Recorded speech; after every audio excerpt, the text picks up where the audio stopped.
राधे कृष्णा। जय बोलो सीता रामचंद्र भगवान की जय।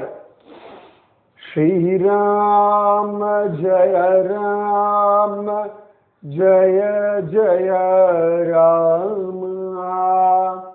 श्री राम जय राम जय जय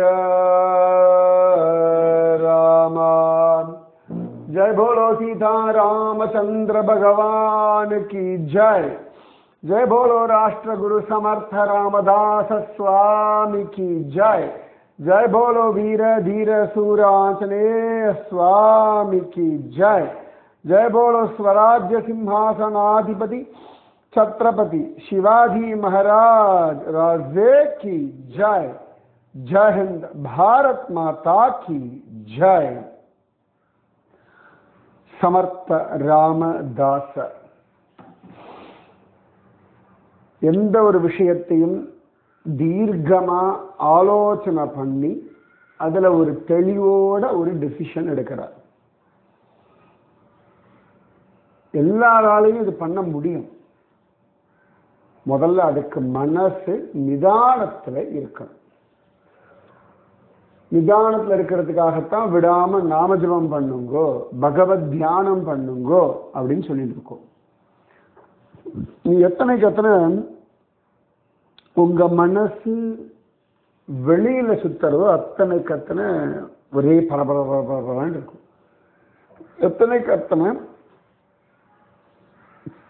மனசு உள்முகமா திரும்புறதோ அத்தனைக்கு அத்தனை சமாதானம். எல்லாருமே வெளி உலக விஷயங்களை மனசுல ஏற்றிண்டு நம்ம எப்பொழுதுமே பல சந்தர்ப்பங்கள்ல ஒரு பரபரப்புல இருக்கும். நம்ம சோசியல் மீடியா வந்ததுக்கு அப்புறமா நிறைய நான் பார்க்கிறேன். எல்லாத்துக்கும் ரியாக்ட் பண்றது, எல்லாத்துக்கும் ரெஸ்பாண்ட் பண்றது, எல்லாத்துக்கும் ரிப்ளை பண்றது. இந்த ரியாக்ஷன், ரெஸ்பாண்ட், ரிப்ளை இதுல கொஞ்சம் ஜாலியா விடுங்க லைஃபை. நாய் கொலைக்கிறது இதுக்கு ரியாக்ட் பண்ணக்கூடாது. என்ன பார்த்து நீ எப்படி கொலைக்கலாம்னு இருக்கிறது பேசியிருந்தோம்னா நம்மள லூசுன்னு விடுவா. நாய் கொலைக்கிறது வீட்டுக்குள்ளதான் கொலைக்கிறதா, பெருசா ரெஸ்பாண்ட் பண்ண வேண்டாம். அதுக்கு ரிப்ளையும் பண்ண வேண்டாம். சரி, அது வீட்டுக்குள்ள இருக்கு, நம்மளை பார்த்து கொலைக்கிறது, அவ்வளவுதான். எங்கேயா கதவு திறந்துருக்கா, சங்கிலி இல்லாம இருக்கா, நம்ம வேலை பாஞ்சிருமா, அப்ப ரியாக்ட் பண்ணலாம், ரெஸ்பாண்ட் பண்ணலாம். சும்மா அது கொலைக்கிறதுக்கு நிறைய பேர் நான் பார்த்துருக்கேன். இந்த பல ஊர்களில் தங்குவேன் இல்லையா, திடீர்னு ராத்திரி ஏதாவது திருநாய் எல்லாம் கொலைக்கும்.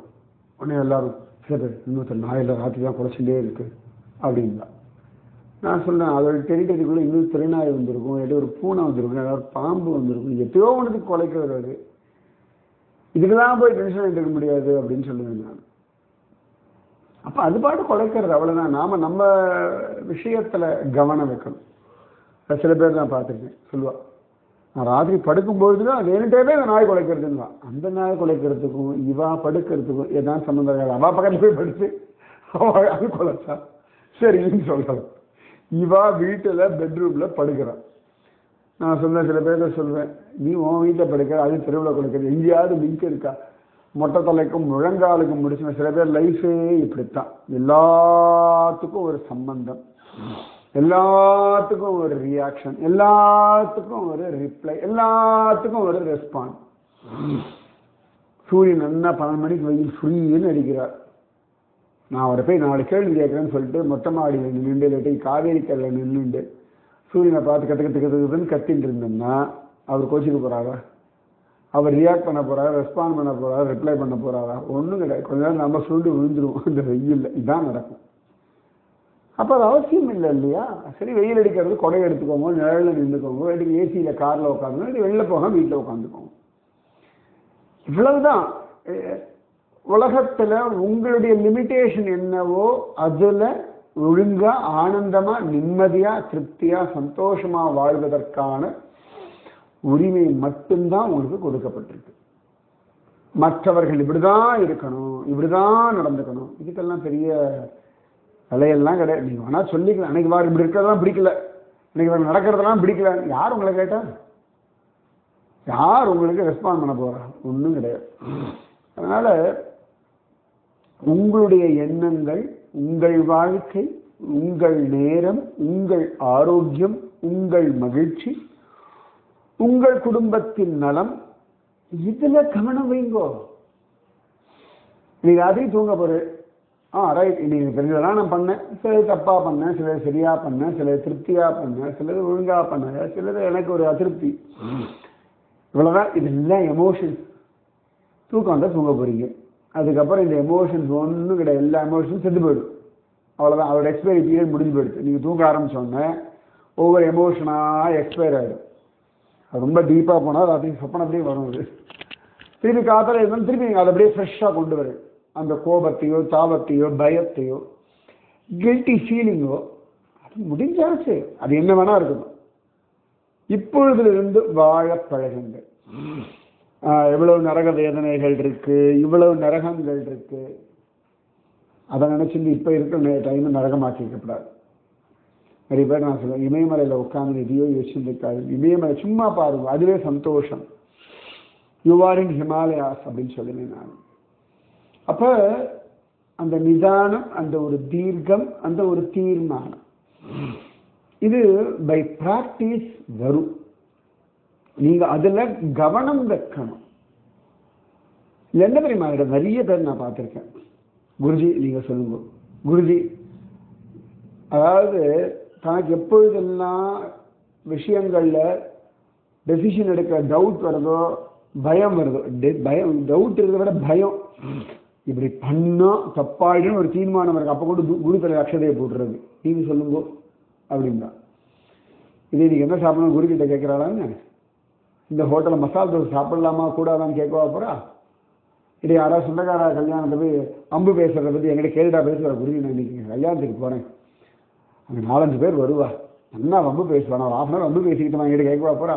வம்பெல்லாம் பேசி முடிச்சுட்டு வந்துட்டு அப்புறமா ராதே கிருஷ்ணா குருஜின்னு சொல்ல போறா. அது வம்பே பேசாத மாதிரியே தான் சமத்தா சொல்லுவா. அங்கே போயிட்டு நாமஜம் தான் பண்ணிட்டு இருந்தேன் குருஜி, யாரையா என்னமோ பேசிட்டு இருந்தா, ஊர் கதையெல்லாம் உடனே கொட்டிட்டு இருந்தா. அப்போ கேட்டால் தானே சொல்ல முடியும், கேட்கலன்னா அப்படி ஊர் கதையெல்லாம் பேசினான்னு தெரியும். அதனால நீங்க நல்லவாளா உங்களை ப்ரொஜெக்ட் பண்ணிக்கிறதுக்கு ஒரு நாளும் ட்ரை பண்ணாதீங்க. நான் அவ்வளவுதான்ப்பா அப்படின்னு போயிடுங்க. நரி தான். நீங்க எவ்வளவுதான் நல்லதான் நரி தந்திரம் தான் சொல்ல போறோம். அது நிஜமாவே தந்திரமா இல்லைன்னு அதுக்கு தான் தெரியும். பூனை இப்படிதான் இருக்கும், நாய் இப்படிதான் இருக்கும். நீங்களா இருக்கோ. உங்க வாழ்க்கையில ஒரு தெளிவு, திரும்ப திரும்ப உங்கள் வாழ்க்கையை நோக்கி உங்கள் மனமும் சக்தியும் எண்ணங்களும் செய்கைகளும் வார்த்தைகளும் ஒருமுகப்படட்டும். அது சிங்கிள் லைன்ல அது சிங்க் ஆகணும். ட்ரெயின் ட்ராக்ல போயிட்டு இருக்கு அப்படின்னா அதோட ஸ்பீடு, சிக்னல், ஃபியூயல் எல்லாமே அந்த ட்ராக்கை பேஸ் பண்ணித்தான் போகும். டி ட்ராக் ஆயிடுச்சுன்னா டீரெயில் ஆயிடும். டீரெயில் ஆகிறது தான் பெரிய பிரச்சனை. பல சந்தர்ப்பங்கள் நம்ம டீரெயில் ஆயிடுறோம், திரும்பி ட்ராக்ல இருந்து ஓடிட்டே இருக்கணும். அப்புறம் ஒரு செயல பழகிடும். ட்ராக்ல அப்படியே போகிறது அழகா பழகிடும் நமக்கு. சமர்த்த ராமதாசர் அதனாலதான் சத்ரபதி சிவாஜி சாஃபல் ராம் மந்திர பெருசா கட்டணம், சவுத் இந்தியாவில் இருக்க கோவில்கள் போலே அப்படின்லாம் சொல்லும்போது சமர்த்த ராமதாசன் சிரிச்சுட்டே சொல்றார், ஒரு தனிப்பட்ட மனிதர் ஒரு கோவிலை பெருசா பண்ணாலும் கடைசியில் அங்க இருக்கக்கூடிய மூர்த்தியை பத்தி யாரும் பேச மாட்டா. இது ராஜா கட்டின கோவில், இது இவர் கட்டின கோவில்னு சொல்லி அந்த மூர்த்தியினுடைய பிரபாவம், க்ஷேத்திரத்தினுடைய பிரபாவம், இது எல்லாம் மறந்துட்டு கட்டின மனிதர்களுடைய பிரபாவத்தை பத்தி பேசுவார்கள். அப்ப அதனால மனிதர்களுக்கு என்ன பிரயோஜனம் இல்லையா? பெரியாழ்வார் தான் ஸ்ரீவில்லிபுத்தூர் ராஜகோபுரத்தை கட்டினார் அப்படின்னு இருக்கு. எந்த இடத்துல பெரியாழ்வார் தான் கட்டினேன் அப்படின்னு சொல்லி பாசுரங்கள்லையும் சொல்லல, கல்வெட்டிலையும் எழுதல. ஆனா பின்னாடி வந்தா நோட் பண்ணி வச்சிருக்கா, அந்த காலத்துல தான் நோட் பண்ணி வச்சிருக்கா. அவ்வளவுதான வழியே. பெரியாழ்வார் ஆண்டாள்கிட்டம்மா நம்ம கட்டின கோபுரம் எப்படி இருக்கு பாத்தியா அப்படின்னு சொல்லி காட்டிக்கவே இல்லை. இப்ப கூட நான் கும்பகோணம் ஆறாவமுதன் சன்னதி சாரங்கபாணி எனக்கு ரொம்ப பிடிச்சது இந்த கோவிலுடைய கோபுரம். ஏன்னா லக்ஷ்மி நாராயணன் அப்படின்ற ஒரு பிரம்மச்சாரி கட்டின கோபுரம். அந்த பிரம்மச்சாரியுடைய அந்திம காலத்துக்கு அப்புறமா அவருக்கான அந்திம காரியத்தை சாரங்கபாணி பண்ணார் அப்படின்னு இருக்கு. இன்னி வரைக்கும் தீபாவளி அன்னைக்கு சாரங்கபாணின்னு சொல்லுவான், சாரங்கபாணின்னு சொல்லுவோம். சாரங்கம்ன்ற வில்லு அதை கையில் வச்சுக்கிறதுனாலே சாரங்கபாணி அப்படின்னு சொல்லிட்டு இருக்கோம். இன்னி வரைக்கும் தீபாவளி அன்னைக்கு அந்த லக்ஷ்மி நாராயணனுக்கு அம்பழகா சுவாமி சார்த்தம் திதி கொடுக்கறதுன்னு இல்லையா, அதெல்லாம் பண்ணிட்டே இருக்காராம். அப்ப அவளுடைய பிரயோஜனம் என்ன? பகவான் அதை அங்கீகரிச்சுட்டான். அவர் கட்டின கோபுரத்தை பகவான் அங்கீகரிச்சான். அப்ப நாம பண்ணக்கூடிய காரியங்கள், நம்முடைய உடல், கோபிகளுடைய உடலை பகவான் அங்கீகரிச்சுட்டான். பூதனையினுடைய விஷப்பால பகவான் அங்கீகரிச்சான். அப்ப அதே மாதிரி சாணூரன் முஷ்டிகனோட சண்டைய பகவான் அங்கீகரித்தான். குவளையா பீடத்தினுடைய தந்தங்களை பகவான் அங்கீகரித்தான். ராதிகாராணியினுடைய ஹிருதயத்தை அப்படியே அங்கீகரித்தான். சுதாமா குச்சேலன் கொடுத்த அவளை பகவான் அங்கீகரித்தான். அப்ப அங்கீகரிக்கணும் இல்லையா? அவன் அங்கீகரிக்கணும், அவன் அதை ஒத்துக்கொள்ளணும். இதுதான் பிரயோஜனம். இன்றைய பொழுது பகவான் அங்கீகரித்தான் அப்படின்ற ஒரு திருப்தி உங்க ஹிருதயத்துல வந்தா போதும். அந்த கர்மால நல்லது கெட்டது, பாபம் புண்ணியம், லாபம் நஷ்டம், மானம் அவமானம், சுகம் துக்கம், வெற்றி தோல்வி எல்லாம் இருக்கும். இன்னைக்கு ஹோல் டேல நீங்க பண்ண எல்லா காரியத்திலையுமே ஓரத்துல இருந்துட்டு இருக்கும். இந்த எமோஷன்ஸ் கூடவே இருக்கும். அது எல்லாத்தையுமே சர்வம் கிருஷ்ணார்ப்பணமஸ்துன்னு பண்ணிடணும். சில விஷயங்கள் அவசரப்பட்டுட்டோமோன்னு தோணும், பரவாயில்ல, அதுக்கப்புறமா மாற்றிக்கோங்க, பழகிக்கோங்க. நான் எப்பொழுதும் சொல்கிறேன், சைக்கிள் பேலன்ஸ் பண்ணுற கற்றுக்கிற மாதிரி தான் வாழ்க்கையே. It's all about balancing. சைக்கிளில் விழுந்துடுவோம், அதுக்காக சைக்கிள் ஓடாமலேயே விட்டுட்டோமா என்ன? திரும்ப திரும்ப விழுந்து எழுந்து சைக்கிள் ஓட்ட கற்றுனால தான் இன்றைக்கி டூ வீலர்லாம் ஓட்டுறோம். முதல்ல கார் ஓட்டுறவாள்லாம் நான் பார்த்துருக்கேன். ஜான்வாச கார் மாதிரி பொறுமையாக போவாள். அந்த மாதிரி யாராவது எனக்கு ஃபிஷ்ஷாக யாராவது டிரைவர் வர யாராவது அந்த மாதிரி புதுசாக கற்றுன்னு வராங்கன்னா, நான் அவளுக்காகவே ஒரு 1.5 மணி நேரத்துக்கு முன்னாடியே ½ அன் ஹவரில் போக வேண்டிய இடத்துக்கு 1.5 மணி நேரம் வச்சுருவேன். ஏன்னு கேட்டால் அவளுக்கு பழக்கம் வரணும், நம்ம வாட்டுக்கு லாஸாக போயிடணும். லேட்டாக கிளம்பினா தானே எனக்கு பிரச்சனை. அப்போ balancing, life is all about balancing. எனக்கு ரொம்ப பிடிக்கும். இந்த கடைகள்லாம் போனோம்னா முக்கியமாக சின்ன வயசுலலாம் அந்த தராசு தானே இருக்கும். இந்த பக்கம் 1 கிலோ 1/2 கிலோ அதான வைப்பேன், நம்ம கேட்குற சாமானுடைய அளவு. இந்த பக்கம் சாமான் போட்டுகிட்டே வருவா, ஜாலியாக இருக்கும். அது இந்த புளியெல்லாம் போடும்பொழுது பார்த்துருக்கேன், கொஞ்சம் கொஞ்சமாக ஆட் பண்ணி வைப்பா. அதுவும் இன்றைக்கும் அரிசி கடைகள்லாம் போனால் அந்த காலத்தில் நாடக கடைகள்லாம் பல இடங்களில் பொட்டலம் கட்டி தருவா. ரொம்ப அழகாக இருக்கும். அந்த அப்படி கையில் அள்ளி போடுவா, கரெக்டாக இருக்கும் சமயத்தில். துல்லியம், அனுபவத்தினால அந்த துல்லியம் வந்துடும் அவளுக்கு. அவள் அள்ளி போட்டு அப்படி வச்சானா கரெக்டாக 1 கிலோ 10 கிராம், 1 கிலோ 5 கிராம், அதோட வச்சு இருப்பா. இது வரைக்கும் கொடுக்கலாம் அப்படின்னு. அதுக்கு மேலே கொடுக்க மாட்டா. 1 கிலோ 50 கிராம்லாம் கொடுக்க மாட்டா. ரொம்ப அழகா துல்லியமா. என்னடா அனுபவத்தினால சமயத்தில் இந்த காய்கறி கடையிலலாம் காய்கறி எடுத்து கொடுப்பேன். எவ்வளோ சார் அப்படின்வாங்க. 1 கிலோப்பா அப்படின்னா, இன்னும் 2 காய் எடுங்க அப்படின்னா போடவே மாட்டான். அந்த பார்த்த உடனே தூக்கின உடனேயே சரி. இப்போலாம் நிறைய ட்ராவல் பண்ணி இந்த பெட்டியெல்லாம் தூக்கினா இது ஒரு 10 மேலே இருக்குமே, 15 கிலோ இருக்குமே அப்படின்னு அனுபவத்தில் சொல்லிடுவேன் நான். அப்போ பேலன்சிங், அந்த பேலன்ஸ் பண்ண கற்றுக்கோங்க. சமயத்தில் சில எமோஷன் ரொம்ப ஜாஸ்தியாக எடுத்தா, ரொம்ப ஓவராக இரிட்டேஷன் ஆகிடுதா, ஓவராக டென்ஷன் ஆகிடுதா, உடனேயே மைண்டை டைவர்ட் பண்ணி உங்களை சந்தோஷமாக மாற்றிக்கிறதுக்கான பேலன்சிங் டெக்னிக் நீங்கள் கற்றுண்டு தான் ஆகணும். எனக்கு ரொம்ப பிடிக்கும். பூமியில் ரொம்ப வெயில் ஜாஸ்தி ஆச்சுன்னா சொல்லுவாள், நல்லா வெயில் அடிக்கிறது மழை உண்டுங்களா, வெப்ப சலன மழைன்னு அதுக்கு பேர். ஓவர் ஹீட் ஆகும்பொழுது இந்த கீழேன்னு இந்த ஃபியூம்ஸ் எல்லாம் மேலே போகும்போது அந்த ஃபியூம்ஸ் பட்டு மேகத்திலிருந்து ஒரு மழை பொழிஞ்சு இந்த வெப்பத்தை அப்படி ஒரு சமநிலைப்படுத்தும். அப்போ அந்த மாதிரி balancing, life is all about balancing. அழகாக பேலன்ஸ் பண்ண கற்றுக்கோங்க. உங்கள் எமோஷன்ஸ், உங்கள் சம்பளம், உங்களுடைய நேரம். உங்களுக்கு அதிகமாக நேரம்லாம் கொடுக்க முடியாது. உங்களுக்காக நான் எக்ஸசைஸ் பண்ண போகிற 1 வருஷம் நான் யாராவது சம்பளம் கொடுத்து எக்ஸசைஸ் பண்ண சொன்னால் பண்ணேன்னு அதெல்லாம் நடக்காது. நீங்கள் வேலைக்கும் போகணும், சம்பாதிக்கணும், கூட எக்ஸசைஸும் பண்ணணும். ஏன்னா எல்லாரும் புரிஞ்சுனா சந்தோஷமாக வாழ்வேன். புரிஞ்சுக்க மாட்டா, புரிய வைக்கணும். அவர்களை எப்படி உங்கள் லைஃப்பில் ஹேண்டில் பண்ணணும்னு நீங்கள் தான் கற்றுக்கணும். ஆஃபீஸோ, ஒய்ஃபையோ, அப்பாவோ, அம்மாவோ, சகோதரனோ, சகோதரியோ, ஃப்ரெண்டோ, கூட ட்ராவல் பண்ணுற பயணியோ, சக பயணியோ, கோ பேசஞ்சரோ, இல்லாட்டி நெய்பரோ, மாடி வீட்டில் இருக்கவங்களோ, கீழ் வீட்டில் இருக்காங்களோ, ரொம்ப நாள் தெரிஞ்சவங்களோ, புதுசாக பழகவங்க, யூ நீட் டு பேலன்ஸ். உங்களை நீங்கள் நிலைநிறுத்த பழகி கொள்ளுங்கள். இந்த சமயத்தில் இந்த பெரிய புயல் காற்றெல்லாம் அடிக்கும்பொழுது வீடியோ எடுத்து போடுவோம். அந்த மரங்கள்லாம் அப்படி போராடி இப்படி நிற்கும். அசந்து போயிருக்கேன் நான். அதுவும் இந்த ஆலமரம், இப்போ கூட நான் கும்பகோணத்தில் பார்த்தேன். அந்த ஆலமரம் அவ்வளவு அழகாக அந்த விழுது போய் கீழே போய் பூமியை பிடிச்சுண்டு அந்த இருக்க கல் கேப்பில் ஒரு இடத்த மண்ணை அதுக்குள்ளே நுழைச்சுண்டு உள்ளே போய் பிடிச்சுண்டு அது ஸ்ட்ராங் ஆகி அப்படியே அந்த 2 கல்லை பேத்துண்டு அது அப்படியே மரமாகிறது. அப்போ அதுக்கு தன்னை நிலைநிறுத்தி கொள்ள தெரியறது இல்லையா? நாம தான் செட்டில் பண்ணணும். உலகம்லாம் செட்டில் பண்ணாது. சுற்றி இருக்க மனிதர்கள்லாம் செட்டில் பண்ண மாட்டா. அவள் ஹெல்ப் பண்ணுவா. அதாவது நம்மளை படாத பாடுபடுத்துறவர்களும் ஒரு விதத்தில் நம்மளை ஹெல்ப் தான் பண்ணிட்டு இருக்கா. யாருமே நமக்கு கெடுதல் பண்ணல. எனக்கு அது பெரிய உதாரணம் பிரகல்லாதன். அவன் அப்பம் பண்ண எல்லாமே, இரண்யகசிபு பண்ண எல்லாமே பிரகல்லாதனை பக்தியில நிலைநிறுத்திட்ட வழியான பக்தியிலிருந்து டீவியேட் ஆக விடல.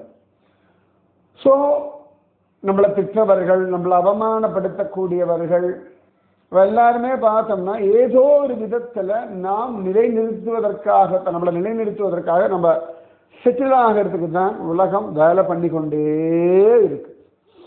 ரோட்ல சிக்னல்லாம் இருக்காது, நம்மளால தடுக்கணும்னா நிறுத்துறது. டிராஃபிக்ல இந்த மாற்றி பேலன்ஸ் பண்ணி நம்மளை ஒரு ஃபியூ செகண்ட் நிற்க வச்சு, ஒரு ரெஸ்ட் எடுக்க வச்சு, திருப்பி அடுத்த ட்ராவலில் நம்மளை போக வைக்கிறது. இப்போ டோல்லலாம் நிற்போம். என்ன பண்ணுவோம்? இப்போ நிறைய பேர் நான் பார்த்துருக்கேன். டோல் கேட் ரொம்ப பிடிக்கும். இப்போ ஏன்னு கேட்டால் அந்த நிற்கக்கூடிய ஒரு டிபெண்ட்ஸ் அப்பா அந்த டோல் கேட் வச்சுக்கோங்களேன், 30 செகண்ட்ஸோ 1 நிமிஷமோ ரொம்ப அழகாக இருக்கும். இந்த டோலில் விற்கிறவர்கள்லாம் இந்த டோல் கேட்டுக்கு முன்னாடி நிற்பார்கள். அப்போ வண்டியெல்லாம் லைனாக வரும், ஒரு வண்டிமா. அப்போ 3வது வண்டி 4வது வண்டியில் விற்றா கூட இந்த 3 வண்டி கிராஸ் பண்ணுறதுக்குள்ளே இந்த வண்டி பொறுமையாக வரும், அதுக்குள்ளே பணம் வாங்கிட்டுவா. அவ்வளோ. அதுக்கப்புறம் இந்த இடத்துல வியாபாரம் ஆகிடுது. அது பின்னாடி வர வண்டி. ஸோ இந்த பின்னாடி வர வண்டியை டார்கெட் பண்ணிட்டே போய்யா. 3/4 பேர் டோலை தாண்டி நிற்கவே மாட்டான். நான் பார்த்த வரைக்கும் ரொம்ப ரேர். சில இடங்கள்ல இளநீர் கடை அந்த மாதிரி மட்டும்தான் டோலை தாண்டி வைப்பான். ஏன்னா டோல் தாண்டும் போது பாப்பா அப்பா ஒரு ஓரத்தில் வந்து இளநீர் குடிச்சிட்டு போவார்கள். டீ கடை, டோல், இளநீர் கடை எல்லாம் டோல் தாண்டி வைப்பான், டோலுக்கு முன்னாடி வைக்க மாட்டான். இந்த டோலில் நிற்கும் பொழுது நிற்கக்கூடியவர்கள். நான் அன்றைக்கி கூட இப்போ கும்பகோணம் போயிருந்தேன். போகும் பொழுது ஒரு இடத்துல ஒரு பையன் கொய்யா சில பழங்கள்லாம் வித்துட்டு இருந்தான். எப்படின்னா அங்கே ஒரு ரயில்வே கேட் இருக்கு. ரயில்வே கேட்டை தாண்டினவன் அந்த இடத்துல வேற யாருமே கடையும் கிடையாது, ஒன்றுமே கிடையாது, மட்டும்தான் இருக்கான். கரெக்டாக ரயில்வே கேட்டை தாண்டினவனு இருக்கான். ஸோ எப்பயா ரயில்வே கேட் போட்டோன்னா அங்கே நிற்கிற வண்டியெல்லாம் அவங்ககிட்ட வாங்கிடும். அது நல்லா பச்சை பசேல்னு ஜம்முன்னு கொய்யா இந்த 2-3 பழங்கள்லாம் வச்சுருந்தான். அழகா சந்தோஷமாக இருந்து பார்க்குறதுக்கு. ஸோ அங்கே ரயில்வே கேட் மூடலை, ஆனால் அதை பார்த்தோன்னே நின்று நாங்கள் வாங்கிட்டு போனோம். அப்போ அவனுக்கு தெரிஞ்சிருக்கு இல்லையா, இந்த இடத்துல எனக்கு வியாபாரம் ஆகும், இப்படி நான் வியாபாரம் செய்யணும் அப்படின்னு அவனுக்கு வேண்டிய பணம் சம்பாதிப்பதற்கான ஒரு வழிமுறையை அவனுக்கு உலகம் சொல்லி கொடுத்துருக்கு. அதை அவன் புரிஞ்சுட்டு இருக்கான். அதை வச்சுட்டு அவன் வியாபாரம் பண்றான். அதுல ஒரு சம்பாத்தியம் வர்றது, அதை கொண்டு அவன் வாழறான்.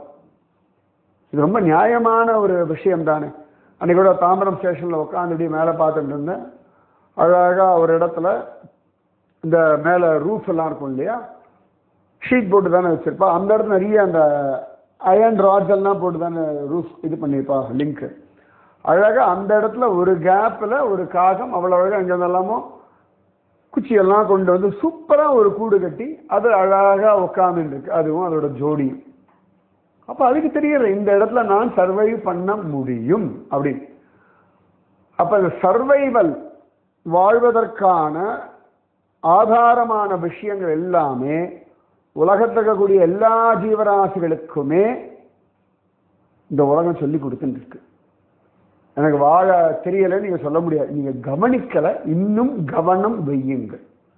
கவனம் வச்சுட்டா உங்க வாழ்க்கையை நீங்க வாழ முடியும். சமர்த்த ராமதாசர் அவ்வளவு அழகா அந்த கவனத்தை சொல்லி கொடுக்கிறார். அதனாலதான் சத்ரபதி சிவாஜி கிட்ட சொல்லிட்டார், பார்க்கலாம் இன்னொரு காலகட்டத்தில் பார்க்கலாம், இப்பொழுது வேண்டாம். இன்னொன்று வரவா எல்லாருக்குமே இது என்னுடைய கோவில்னு ஒரு அபிமானம் வரணும். அப்ப எல்லாருமே ஸ்ரத்தையோட இருப்பா, எல்லாருமே ஒன்று சேர்ந்து ஊர் கூடி தேர் இருக்கிற மாதிரி எல்லாரும் ஒன்று சேர்ந்து தான் விஷயங்களை பண்ணணும் அப்படின்னு சொன்னோன்னு சிவாஜி ராஜே அதை எடுத்துட்டான். அவர் சொன்னோன்னு சரின்னு ஒத்துந்தான். அதன் பிறகு அவர் சொன்ன விஷயங்களை மனசுல அசைபோட்டு பார்த்தான். நம்மளும் பல விஷயங்களை மனசுல போட்டு அப்படி அனலைஸ் பண்றோம். என்ன பிரச்சனை தெரியுமா, நம்மளுடைய ஒரு எமோஷன் இருக்கும் பாருங்க. நான் சொன்னேன், அவர் வேண்டான்னு விட்டார், நான் அவ்வளவு தெளிவா சொன்னேன், அவர் புரிஞ்சுக்கவே இல்லை. இந்த எமோஷனை வச்சுட்டு நீங்க அனலைஸ் பண்ணா எல்லாமே தப்பாத்தான் தெரியும். யார் சொன்னாலும் சரி, அந்த எமோஷனை ஓரம் தள்ளிட்டு ஒரு விஷயத்தை நீங்க ஆலோசனை பண்ணீர்கள்னா சரியா புரியும். பிரகலாதன் அந்த எமோஷன்ல ஜெயிச்சுட்டான்.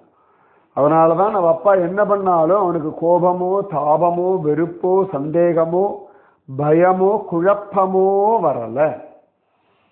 விஷயங்கள் எல்லாருக்கும் ஒரே விதமாக தான் நடக்கிறது. அதை எடுத்துக்கொள்ளும் மனப்பக்குவம், அதை புரிந்து கொள்ளும் மனப்பக்குவம், அதை அனலைஸ் பண்ணக்கூடிய மனப்பக்குவத்துல தான் நாம வித்தியாசப்படுறோம். ஒழிய சம்பவங்கள் எல்லாமே நம்மை பக்குவப்படுத்தி கொண்டுதான் இருக்கிறது. இதுதான் சத்தியம்.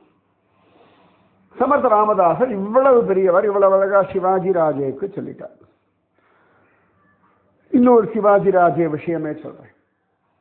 ஒரு சந்தர்ப்பத்தில் சமர்த்த ராமதாசரை பார்க்கறதுக்கு சிவாஜி ராஜே வர ஜம்முன்னு வந்துருக்கார். அப்ப சமர்த்த ராமதாசருடைய ஒரு சிஷ்யர் கிரிதர சுவாமியில் அழகா, அந்த கிரிதர சுவாமி நிறைய விஷயங்களை சமர்த்த ராமதாசரை பற்றிய வைபவங்கள்லாம் ஸ்ட்ரெயிட்டா பார்த்து ரெக்கார்ட் பண்ணி வச்ச ஒரு சிஷ்யன். அவர் சொல்றார், ஒரு சந்தர்ப்பத்தில் சிவாஜி ராஜே சமர்த்த ராமதாசரை பார்க்க வருகிறார். அப்போ சிவாஜி ராஜ தூரத்துல வர்றதை பார்த்தோன்னே ஒரு கிடுகிடுன்னு ஓடி போறார். சமர்த்த ராமதாசர் தன்னுடைய இந்த கட்டில் மாதிரி அதுல ஜம்முன்னு பத்மாசனம் போட்டு உட்காந்துண்டு அவர் பாட்டுக்கு உட்காந்துண்டு ராமநாமம் ஜபிக்கிறதோ எதையோ பார்த்துண்டோ பாடிண்டோ இல்லாட்டி தியானம் பண்ணிட்டோ அப்படி இருப்பார். அவர் ஒவ்வொரு சிட்டியில ஒவ்வொரு மாதிரி இருப்பார். அப்ப அவர் வந்துட்டு, குருநாதா உங்களை பார்க்க சிவாஜி ராஜே வரா. அப்படியா, சந்தோஷம், வர சொல்ல, இல்லை தூரத்தில் வந்துன்னு இருக்கார். அப்படியா, வரட்டும். குருநாதா, சொல்லுப்பா என்ன? இல்லை நீங்கள் இப்படி கோமணத்தோட உட்காந்துருக்கார். அவர் எப்பவுமே கோமணத்தோடு தான் உட்காந்துருப்பார். ராஜே வரா, அவர் கூடவே சில பேரெல்லாம் வருவா. நீங்கள் நல்லா ஒரு வஸ்திரம் உடுத்துண்டு இந்த ஷால்லாம் போட்டுட்டு உட்காந்தா அப்படின்னா சமர்த்த ராமதாசர் சிரிச்சார். யூஸ்வலா சமர்த்த ராமதாசருக்கு இது ஒரு விஷயமே கிடையாது. அவர் கோமணத்தோடு இருந்தாலும் சரி, எதுவாக இருந்தாலும் சரி. விஷயம் ரொம்ப ஸ்ரத்தையோடு சொன்னார், நம்ம ராஜே வரார் அப்படின்னு. சமர்த்த ராமதாஸ், சரி கொண்டா கட்டிக்கிறானே அப்படின்றார். உடனே ஒரு ஓடி போய் சமர்த்த ராமதாஸ், அவர் எப்பொழுது ஒரு பெரிய அங்கி மாதிரி ஒன்று போட்டுப்பார் சமர்த்த ராமதாசர். இல்லாட்டி சமயத்தில் இடுப்பில் ஒரு காவி துண்டை கட்டிப்பார், மேலே இன்னும் ஒரு ஷால் அங்கவஸ்திரத்தை எடுத்து அப்படி போட்டுண்டு யோக வசிஷ்டம்ன்ற மாதிரி அப்படி போட்டுண்டு அப்படி உட்காந்துப்பார். இந்த சிஷ்யன் சொன்ன உடனே சமர்த்த ராமதாசர் கொண்டு வாடா அப்படின்னார். சிஷ்யனும் கொண்டு வந்தார். அழகா ஜம்முன்னு கட்டிண்டார். கட்டிட்டு அப்படி, என்னடா அப்ப சரியா இருக்கா, இப்போ பார்த்தா ராசே சந்தோஷப்படுவாரா அப்படின்னார். கை கூப்பினார். உங்களுக்கு தெரியாத ஒன்றும் இல்லை குரு மகாராஜ், எனக்கு இப்படி தோணித்து, இதோட காம்பீரியம் உங்களுக்கு. இப்போ நீங்கள் நம்ம சிஷ்யா மட்டும் இருக்கோம், தனியாக இருக்கோம்னா நீங்கள் எப்படி இருந்தாலும் ஒரு விஷயம் இல்லை. சிவாஜி ராஜேவும் உங்களுடைய சிஷ்யன்தான் ஆனாலும் அப்படின்னார். சமர்த்த ராமதாசர் சிரிச்சார். தப்பே இல்லடா குழந்தை, சில சில சந்தர்ப்பங்கள்ல சில சில விதமாக இருந்துக்கணுன்றது நியாயம் தானே. நீ சொன்னதை நான் அப்படியே ஏற்றுக்கிறேன். ரொம்ப அழகு. இது குருமார்கள் ரொம்ப அழகாக நான் அவன் சொல்கிறத சில சமயத்தில் ஏற்றுப்பான், சில சமயத்தில் அண்டர்லைன் பண்ணி சொல்கிறேன். அது சரியாக இருந்தால் ஏற்றுப்பான். உங்கள் ஆசை உங்களுடைய இது அதுக்கெல்லாம் வசப்படவே மாட்டான். நிஜமாவே நம்ம சொல்கிற விஷயம் காலத்துக்கும் நேரத்திற்கும் செய்கைக்கும் காரியத்திற்கும் ஒத்து வரதாக இருந்தால் டக்குன்னு அதை பண்ணிடுவார்கள். இல்லைன்னா ஒரு சிரிப்பா ரிப்ளையும் இருக்காது, ரெஸ்பாண்டும் இருக்காது, ரியாக்ஷனும் இருக்காது, போட வேலையை பார்த்துட்டு போ அப்படின்ற மாதிரி இருப்பான். சமர்த்த ராமதாசன் எல்லாத்தையும் விட்டு வைராக்கியம். நிறைய பேர் நான் பார்த்துருக்கேன். சில பேர் வைராக்கியம் எனக்கு ஒன்றும் வேண்டாம், எனக்கு இந்த சமயம் விட்டு அப்படின்னு ட்ரெஸ் எல்லாம் அவுத்து போட்டு போயிடுவேன், அரணாக்கையெல்லாம் கட் பண்ணிட்டு போயிடுவேன், பிறந்த வேணியாக போயிடுவேன். இதெல்லாம் சொல்கிறது எதுவுமே பண்ணாதுகள். இதெல்லாம் ஊர் முழுக்க தனக்கு பெரிய பக்குவம் இருக்குன்னு காட்டிக்கிறதுக்காக தானே ஒழிய சுவாவமாக பக்குவம்ன்றது சமர்த்தராமதாசர் போன்ற மகாத்மாக்களுக்கு தான் இருக்கு. சமர்த்தராமதாஸ் அழகாக உடுத்திருந்தார். ஜம்முன சிவாஜி ராஜே வந்தார். வாசல் நின்று மாதிரி குருநாதரை பார்க்கலாமா? நிச்சயமாக பார்க்கலாம், வர சொன்னார் உங்களை அப்படின்னார்.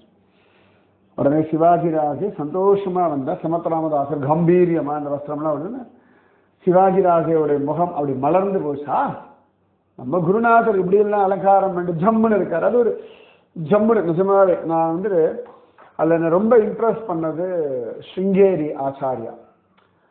அது அவர் இந்த பூஜை பண்ண உட்காரதோ இல்லாட்டி பிக்ஷா மந்திரம் வரும்பொழுதோ பக்தர்கள் சேவிக்கும் பொழுது அப்படி ஜம்முன்னு அந்த வஸ்திரம் எல்லாம் பர்ஃபெக்டாக, அதாவது இந்த வேலைக்கு போகிறவெல்லாம் அப்படி டக்கிங் பண்ணிட்டு ரொம்ப ஸ்மார்ட்டாக ஹேண்ட்ஸமாக அப்படி பர்ஃபெக்டாக வருவாங்க. ஆல்ரெடி இந்த ஃப்ளைட் அட்டண்டன்ட் அவங்க இல்லாட்டி ஃப்ளைட் பைலட் இவெல்லாம் ரொம்ப அப்படி கரெக்டாக உடுத்திட்டு வருவார்.